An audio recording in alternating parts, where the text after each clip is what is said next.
Hi all, మీ అందరికీ ఉపయోగపడే ఇంకొక టాపిక్తో మీ ముందుకు వచ్చాను. అందరూ కూడా మీ సేవకి లేదా సచివాలయకి 2 లేదా 3 సార్లు తిరుగుతారు. అది దేనికోసం అనుకుంటున్నారా?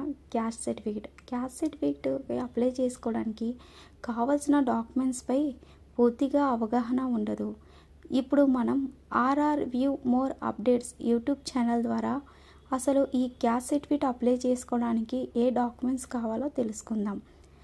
అసలు ఈ క్యాస్ట్ సర్టిఫికేట్ అప్లై చేసుకోవడానికి క్యాస్ట్ సర్టిఫికేట్ అప్లికేషన్ కావాలి. అప్లికెంట్ ఆధార్ అంటే ఇప్పుడు మనం ఎవరి పేరు మీద అయితే క్యాస్ట్ కావాలనుకుంటున్నామో వాళ్ళ ఆధార్, వాళ్ళకున్న rice card, 10th class TC. ఈ టీసీలో క్యాస్ట్ అనేది మెన్షన్ చేసి ఉంటుంది కాబట్టి 10th క్లాస్ టీసీ కావాలి. ఒకవేళ మీరు 5th క్లాసే చదివారంటే మీ ఇంటి పేరుతో ఎవరిదైనా క్యాస్ట్ 10th క్లాస్ టీసీని క్యాస్ట్ సర్టిఫికేట్కి ప్రూఫ్గా పెట్టుకోవచ్చు.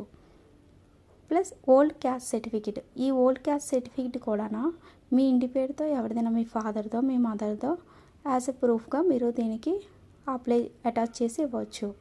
ఈ డాక్యుమెంట్స్ తీసుకొని వెళ్తే ఒక్కసారికి మీ అప్లికేషన్ అప్లై అవుతుంది. మీ విలువైన టైం వేస్ట్ అవ్వదు.